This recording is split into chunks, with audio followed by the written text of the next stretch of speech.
BJP मुसलमानों और इस्लाम से नफरत करती है। जी हाँ, नमस्कार, मैं हूं मृत्युंजय चौहान और आप इस वक्त मेरे साथ देख रहे हैं SPN9 न्यूज। ये जो बयान इस वक्त मैंने आपको बताया, ये मैंने नहीं बल्कि असदुद्दीन ओवैसी ने दिया है। जी हाँ, असदुद्दीन ओवैसी ने बीजेपी पर बड़े आरोप लगाते हुए कहा है कि बीजेपी मुसलमानों और जिस तरह से इस्लाम से नफरत करती है और इसी वजह से कहीं ना कहीं इस तरह के देश में हालात हैं।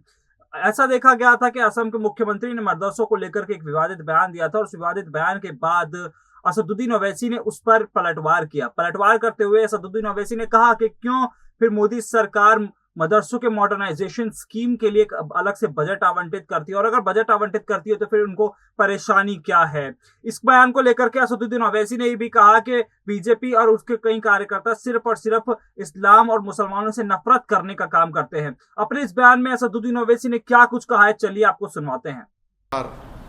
क्या मदरसा मॉडर्नाइजेशन की स्कीम नहीं चला रही है? क्या सालाना भारत की पार्लियामेंट में उसका बजट मंजूर नहीं होता है क्या?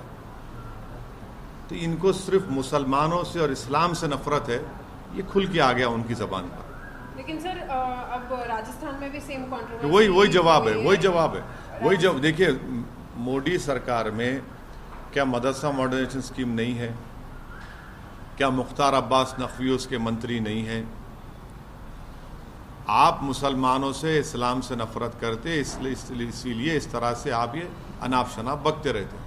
तो सुना आपने असदुद्दीन ओवैसी के इस बयान को, जहां वो साफ तौर पर बीजेपी पर इस्लाम से नफरत करने का आरोप लगा रहे हैं। तो ऐसा देखा जा रहा है कि देश में लगातार सांप्रदायिकता, हिंसा के मामले बढ़ रहे हैं। लगातार देश में ऐसा देखा जा रहा है कि एक के बाद एक हिंसा की घटनाएं बढ़ती जा रही हैं।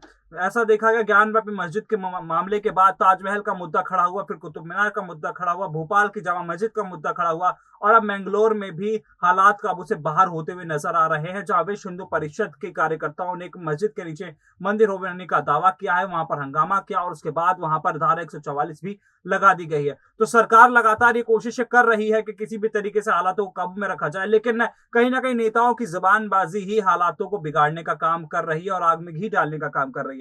फिलहाल इस वीडियो में इतना ही। आप ऐसी तमाम बड़ी खबरों के लिए देखते रहिए SPN9 न्यूज। नमस्कार।